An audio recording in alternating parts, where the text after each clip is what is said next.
Pookode veterinary സർവകലാശാലയിലെ വിദ്യാർത്ഥി സിദ്ധാർത്ഥൻ്റെ മരണത്തിൻ്റെ പശ്ചാത്തലത്തിൽ സ്വന്തം അനുഭവക്കുറിപ്പുമായി ചെറിയാമ്പലിപ്പ് രംഗത്തെത്തിയിരിക്കുകയാണ്.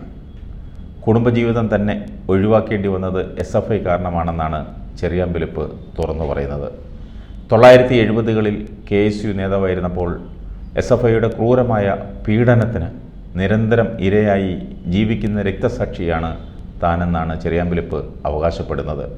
യൂണിവേഴ്സിറ്റി കോളേജിൽ പഠിക്കുമ്പോഴാണ് കോളേജിൻ്റെ 2ാം നിലയിൽ നിന്നും SFIക്കാർ താഴേക്ക് വലിച്ചെറിഞ്ഞത്.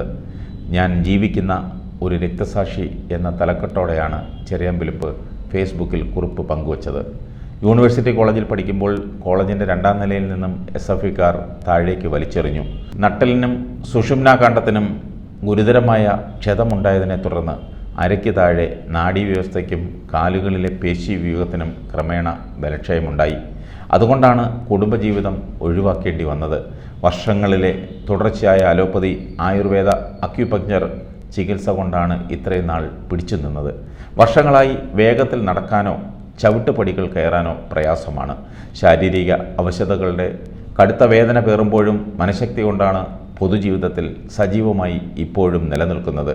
എന്നെ പീഡിപ്പിച്ച പലരും ഇന്നും ജീവിച്ചിരിപ്പുണ്ടെങ്കിലും അവരോടൊരിക്കലും പകയോ വിദ്വേഷമോ പുലർത്തിയിട്ടില്ല. എന്നോട് ക്ഷമ ചോദിച്ച പലരും ഇന്ന് എൻ്റെ ഒറ്റ സുഹൃത്തുക്കളാണ്.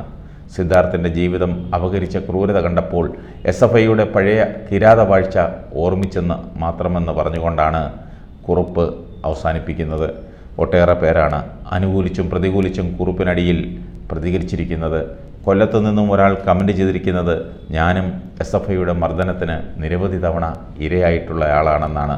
ചെറിയാൻ KSU പ്രസിഡൻ്റായിരുന്നപ്പോൾ ഞാൻ പരേതനായ കോയിവിള വിജയൻ്റെ ജില്ലാ കമ്മിറ്റിയിലുണ്ടായിരുന്നു. കൊല്ലം ഫാത്തിമ കോളേജിൽ നിന്നുള്ള KSU പ്രവർത്തകൻ ആയിരുന്നുവെന്നാണ്.